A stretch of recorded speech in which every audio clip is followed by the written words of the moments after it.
zoni kana uri munhu weZANU-PF wakadhakwa wameno zvomerekaita meno makadzungaira here makadya mupuso here kana kuti makaita sei unoramba uchifolowa vanhu vekuti vanenge vachitanga vari kutomenda vanhu. What's that? Chii chakadaro ichocho? Ende ndosaka uchindoona chidedzera kuti pasi chero namugaba wacho chero akafa mabhonzo ake mumo pasi naye pasi nekiti dzacho zvese pasi ikoko hatitodi kunzwa chinhu chinonzi ZANU-PF because vakatotanga kugadzira chigengi chekuti vatanga vada kubata vanhu vada kutira vanhu utsinye.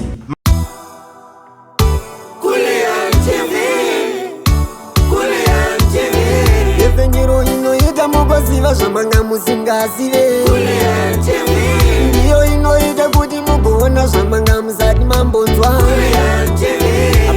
4 March 2025 muri yeZimbabwe ndadzoka zvekare nema-updates manyama andinogara ndakakubatirai pachannel yenyu, channel yevanhu, channel inobudisa nyaya zvisina kuvhunduka without fear or favor. Kana uchingotondoona kudai so uri papapa uchiziva kuti iwewe unodeedzera kuti pasi neZANU-PF, tanga nekulaika this video right now kuitira kuti vaboikane. Nyaya iri panapa haina kumira zvakanaka. These guys they are so desperate. Chekutanga tiri kungoti vakafeila kusunga Blessed Geza. Comrade vakanetsa, comrade vakabuda vakataura kuti enough of this drama and vakataura kuti toda kupedza 2030 business.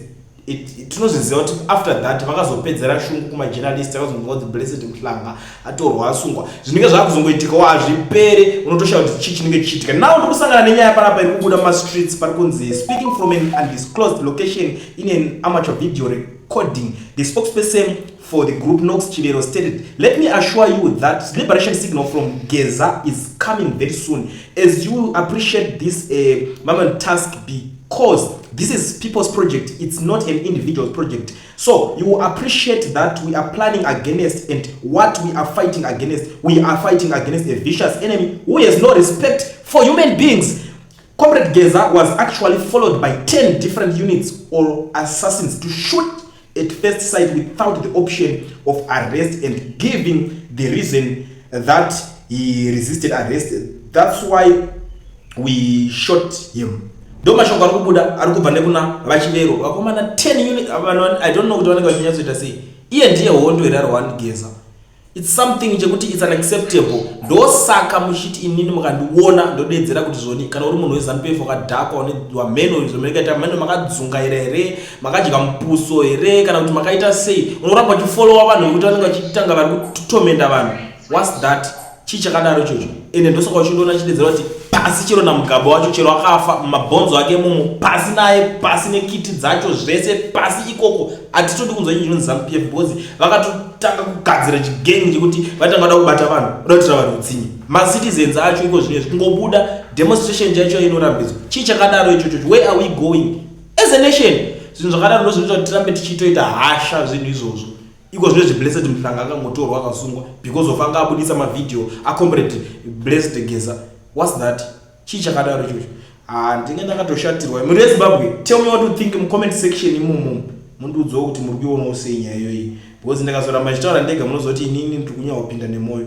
Kuti Daniel ndoda kumbokuudza chako chake nini. Makatarira kuti munhu anonzi Daniel Ogaro, Owen Muda, Farai Marapila, Chris Mutsvangwa, Biti, Love Mo Maduku, Monzora, Maikupe,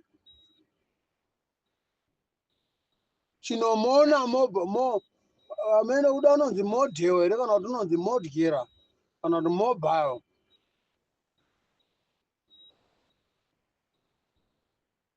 Even all those generals, they are there. Now, where did ZANU-PF driving a country? Where are they driving the country to? You don't see. The way you driving the country to the bush, they are not driving the country in the right direction. How to rule the country? You cannot speak about corruption and corruption and corruption. Who is not corruption is in ZANU-PF now.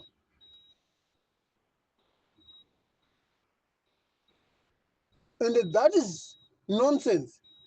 To speaking for the corruption if you are out of ZANU-PF. He was not speaking corruption. The term was there. Was a minister or was the finance, was the chief. What? Unga uchiregere kuzitaura.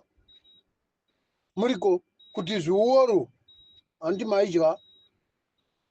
Ike nezi maakunyangadza hamuchadyi manje. Nhamo yakukusura hamusina direction. Mangofanana nava vanomanya nenyika nomudondo. Vari kumanya nenyika nomudonda. Imimi ndio zvamuri kuda manje kuti mimusapotewo. Mugomanyawo futi nenyika nomudonda. Kuti vanhu varege kufollowa munhu anoisa nyika mu-right direction mumuforo. Ko ng'ombe inoroverwei kana ikabuda mumuforo muchirima. Panosara mabhangi. Vanhu vanoda zvinhu zvakatsetseka kana kurima. Kuitira kuti chibage chichimera chinomera pakachena. Tozosakura paya asi chambomera pasina kana bundo. Zviri nani tizoona urongo hwomunhu ambovavo 5-6 years. Munangagwa wamuri kuti imimi vana Daniel Ogarwe imimi unoda kupedzisa basa. From 2017 wakaregere kupedza basa rake. Nyika inopedzwa basa imimi. Zvinodiwa munyika zvinopera. Icho chimbudzi roundabout icho.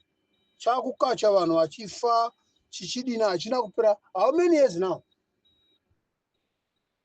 Many construction dzakakompleta muZimbabwe. He was not rude. He was not be in charge with ZANU-PF. Was in charge with the British and Chinese. True. Everything he rude with ZANU-PF will be in charge in ZANU-PF. He cannot go in anywhere. You can never go anywhere with that. Only can go to the bush. Kana mchida kuona contraction inoraniwa neZANU-PF. How are they ended up? They ended up and lose their control. They are losing their everything. Just only to see the machine, some of them, they are broke down there. The machine, some of them, people, they are come and fetch their machine and take and go. Because one, they don't pay, they don't fix, they don't do. A lot of things what they have to done, but they have never done that. Who is in ZANU-PF now, or she's in ZANU-PF? She's not corrupt. Ndian.